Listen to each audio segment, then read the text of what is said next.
लद्दाख को लेकर एक बड़ी खबर सामने आ रही है, जिसमें अब जो सोनम वांगचुक की वाइफ हैं गीतांजलि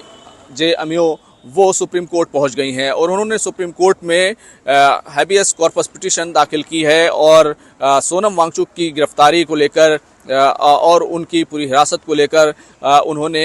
सुप्रीम कोर्ट से जो है गुहार लगाई है। उन्होंने एक ट्वीट भी किया है जिसमें ये कहा है कि अभी तक सोनम वांगचुक कैसे हैं, किस हाल में है, इस बारे में उनको जानकारी, उनको कोई मालूमात नहीं दी गई है, ना ही उनसे मुलाकात हो पाई है और ना ही किस बुनियाद पर उनकी गिरफ्तारी हुई है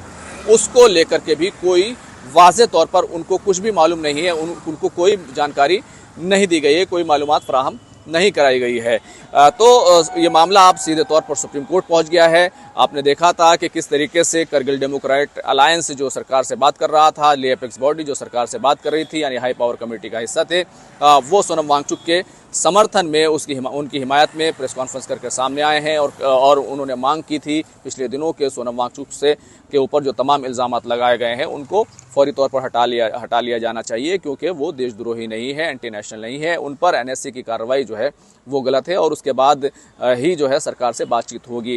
एक डिमांड ये की गई थी, दूसरी जुडिशियल इंक्वायरी की डिमांड की गई थी, तो कल ही जुडिशियल इंक्वायरी का ऑर्डर जो है यूटी एडमिनिस्ट्रेशन की तरफ से जारी कर दिया गया है। तो एक डिमांड जो है कहना चाहिए कि वो पूरी हो चुकी है, लेकिन सोनम वांगचुक की गिरफ्तारी को लेकर, उन पर लगाए गए एनएसए को लेकर जो जांच चल रही है उसमें अब और जो है वो कहना चाहिए कि शिद्दत आ गई है। सोनम वांगचुक की जो वाइफ है गीतांजलि जे अमियो, जो सुप्रीम कोर्ट पहुंची है, अब खबर ये है कि उनका जो हिमालयन इंस्टीट्यूट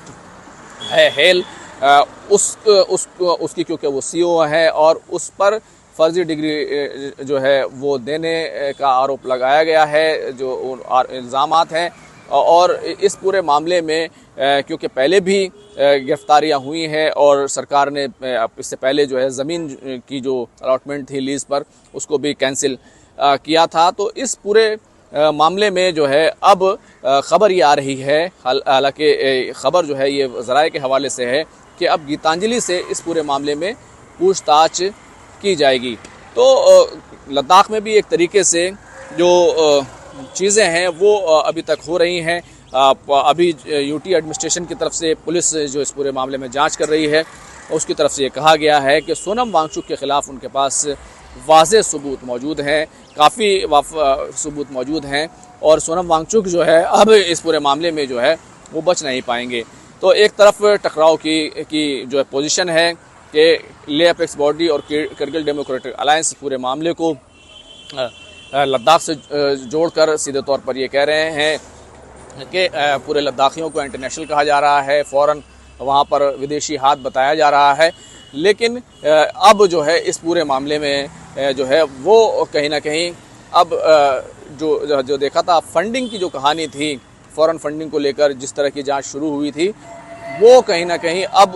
उसका दायरा जो है वसी हो रहा है, उसका दायरा बढ़ रहा है और उस दायरे में गीतांजलि को भी जो है अब उनसे पूछताछ की जाएगी। जाहिर सी बात है कि कई चीज़ें जो है इन्वेस्टिगेटिव एजेंसीज़ हैं उनको मिली होंगी कि उस तरीके से कानून और जो उसूल व ज़वाबित हैं रूल्स हैं, उनका उस तरीके से पालन नहीं किया गया, उनको उस तरीके से लागू नहीं किया गया जैसा लागू होना चाहिए था। तो एक तरफ मामला सुप्रीम कोर्ट पहुंचा है, दूसरी तरफ पूछताछ की जा रही है और तीसरी तरफ